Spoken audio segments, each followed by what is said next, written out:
Jésus, avec toi sur la croix.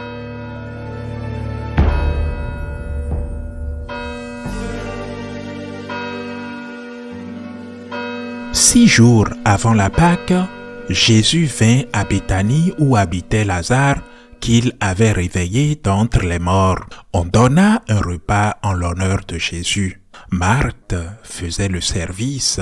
Lazare était parmi les convives avec Jésus. Or, Marie avait pris un livre de parfum très pur et de très grande valeur. Elle répandit le parfum sur les pieds de Jésus qu'elle essuya avec les cheveux. La maison fut remplie de l'odeur du parfum. Judas Iscariote, l'un de ses disciples, celui qui allait le livrer, dit alors: « Pourquoi n'a-t-on pas vendu ce parfum pour 300 pièces d'argent que l'on aurait donné à des pauvres ?»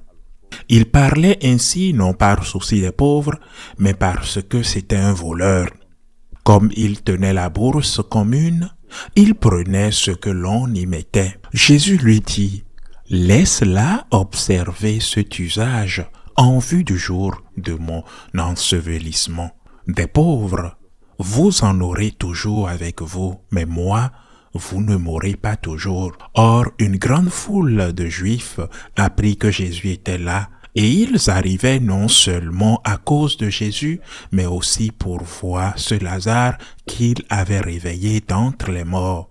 Les grands prêtres décidèrent alors de tuer aussi Lazare, parce que beaucoup de Juifs, à cause de lui, s'en allaient et croyaient en Jésus. Acclamons la parole de Dieu. Je me souviens avoir lu un jour un texte de Karl Barth, l'un des théologiens protestants les plus importants du siècle dernier. Il était calviniste, c'est-à-dire qu'il appartenait à l'une des branches qui s'était séparée de l'Église catholique. Les calvinistes, par exemple, croient à la prédestination. Le livre de Max Weber sur l'origine du capitalisme, par exemple, est très intéressant, car il le relie à la théologie calviniste. Karl Barth dit, et cela s'applique non seulement aux calvinistes, mais aussi aux luthériens, il dit: « Ce qui nous sépare des catholiques, des protestants en général, des catholiques, c'est une simple lettre, dit Karl Barth, la conjonction copulative. Et parce que nous, protestants, dit-il, évangéliques, nous disons sola fides, la foi seule. Et les églises catholiques disent la foi seule et aussi les œuvres. Nous disons seulement l'écriture, seulement la Bible. Et les catholiques disent seulement la Bible et la tradition. Cette conjonction copulative n'est pas un hasard, et un ajout de Karl Barth a eu raison de souligner, pour souligner que c'est là que résidait la différence. Concernant l'Église d'aujourd'hui, qu'est-ce que cela signifie? Que certains dans l'Église, selon la mode, car aussi il y a des modes, ne disent que liturgie et d'autres ne disent que charité. Aucune de ces positions n'est catholique. La position catholique est la liturgie et la charité. Si nous nous concentrons sur une religion de liturgie seulement, nous oublions le commandement du Seigneur quand il nous dit « Aimez-vous les uns les autres comme je vous ai aimé ». Nous oublions l'avertissement du Christ. Lorsque le Fils de l'homme reviendra dans sa gloire, il placera quelques-uns à sa droite et leur dira « Venez, vous qui êtes bénis de mon Père, car j'ai eu faim et vous m'avez donné à manger. » Mais si nous nous concentrons uniquement sur le « Venez bénis de mon Père » et que nous ne faisons que des œuvres sociales, nous transformons l'Église en une ONG, une institution sociale.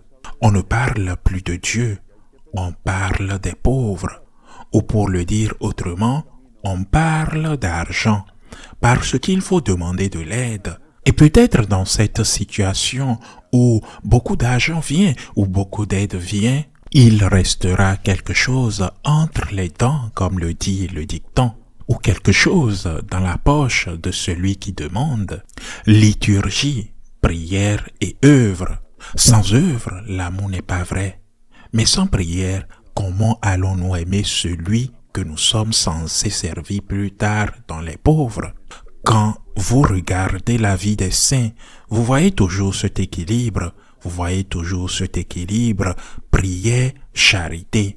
Toujours des gens de prière profonde et des gens avec une grande compassion pour ceux qui souffrent d'une manière ou d'une autre. Il y en a qui souffrent parce qu'ils n'ont rien à manger, parce qu'ils mendient dans la rue ou parce qu'ils sont loin de Dieu et que personne ne leur enseigne la voie du Seigneur. Il y a une sorte de souffrance dans l'autre. Je pense par exemple à Mère Teresa de Calcutta, à Sainte Thérèse de Calcutta.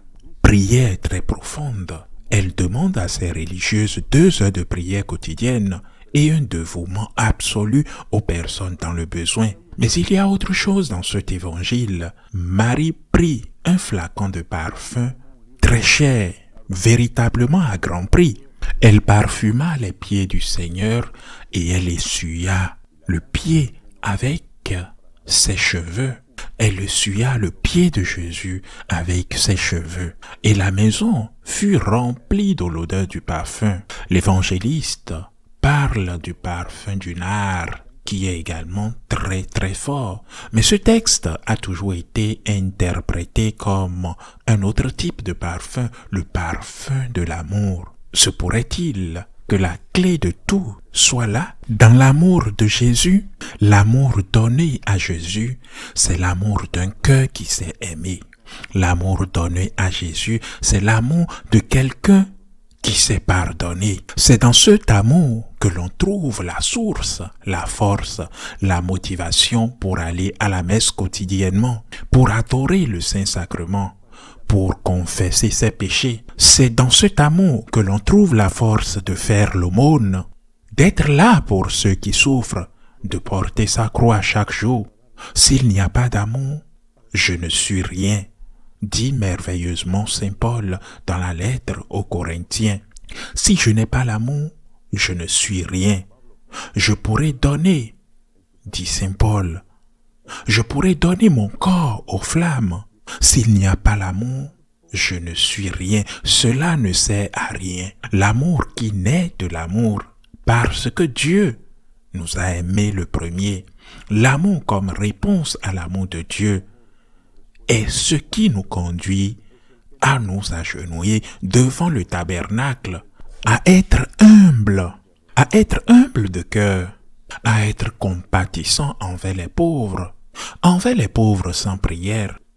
Il ne peut y avoir de véritable charité chrétienne sans charité envers celui qui souffre. Autrement dit, notre prière, notre spiritualité ne seront pas vraies. Ce serait seulement du spiritisme. Et cela n'a rien à voir avec notre foi.